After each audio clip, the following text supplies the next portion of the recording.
আসসালামু আলাইকুম everyone, this is Samia বিনতে মনির। আমার আজকের রেসিপি হচ্ছে পাউরুটি দিয়ে একটি মজাদার ডেজার্ট তৈরি।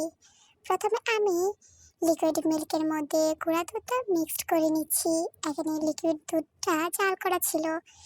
এরপর আমি অল্প পরিমাণে চিনি দিয়ে আবারও মিক্সড করে নিয়েছি ভালো মতো। এ পর্যায়ে দিয়ে দিচ্ছি আমি এলাচের গুঁড়ি, তবে এটা চাইলে আপনারা স্কিপ করতে পারেন অথবা এখানে ভ্যানিলা এসেন্স অ্যাড করতে পারেন। ভালো করে মিক্স করে এক সাইডে রেখে দিয়েছি। এখন আমি এখানে একটি প্যানের মধ্যে লিকুইড দুধ অল্প পরিমাণে নিয়ে জাল করে নিয়েছি। এখন এর মধ্যে সেই মিক্স করা দুধটি আমি ঢেলে দিয়েছি। এখন এটা জাল করে একদম ঘন করে নিতে হবে।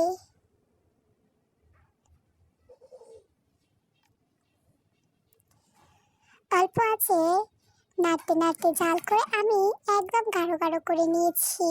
স্ক্রিনে আপনারা দেখতে পাচ্ছেন এটা কতটা গাঢ় করতে হবে। এ পর্যায়ে আমি একটি বাটির মধ্যে নামিয়ে সাইডে রেখে দিব। আর যে শিরার মধ্যে আমি রুটিগুলো ভেজাবো তার জন্য এখানে একটি ক্যারামেল তৈরি করে নিচ্ছি আমি। তবে আপনারা চাইলে ক্যারামেল তৈরি না করেও সেমাইয়ের মধ্যে যেভাবে দুধ দেওয়া হয় সেভাবে তৈরি করে নিতে পারেন।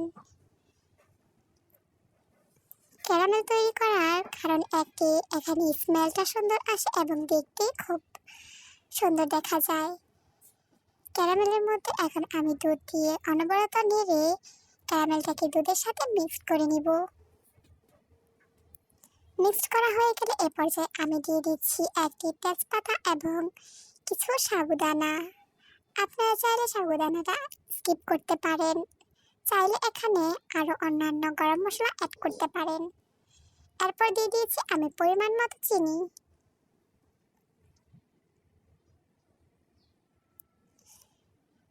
যে পর্যায়ে দেখবেন সাবুদানাগুলো ফুটে উঠেছে সে পর্যায়ে দিয়ে দিচ্ছি আমি নারকেল এবং কিশমিশ। নারকেল এবং কিশমিশ দিয়ে আরও কিছুক্ষণ নেড়ে জাল করে নিব।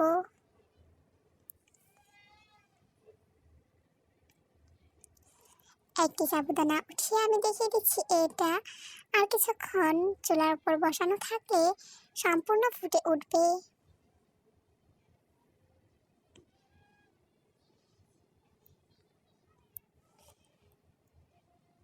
এখন আমি একটি ব্রেডের চার সাইড থেকে কেটে নিব। এরপর একদম পাতলা করে বেলে নিব।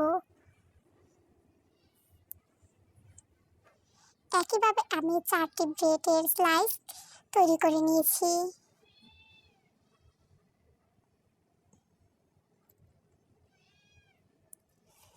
এরপর যে ক্ষীরটা তৈরি করে রেখেছিলাম সেটা রুটির ভিতরে দিয়ে রোল করে নিয়েছি রুটিগুলো।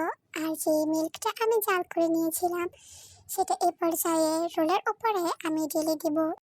একইভাবে আমি 4টা ব্রেডের ভিতরে ক্ষীর দিয়ে রোল করে নিয়েছি, একটি প্লেটের মধ্যে সাজিয়ে রেখেছি। এখন ঘন করে জাল দিয়ে রাখা দুধটা এর উপর দিয়ে ঢেলে দিচ্ছি। দুধটা কিছুটা ঠান্ডা হয়ে এলে তারপর আমি এখানে ঢেলে দিয়েছি। এরপর উপর দিয়ে কিছু বাদাম কুচিয়ে ছিটিয়ে দিয়েছি। একটি রোল কেটে আমি দেখিয়ে দিচ্ছি এর ভিতরটা কীরকম হয়েছে। ডেজার্ট আইটেম তৈরি করতে এই ডেজার্ট আইটেমটি যেমন সহজ এবং তেমন সুস্বাদু। এই ছিল আমার আজকের recipe. Thanks for watching this video. আসসালামু আলাইকুম।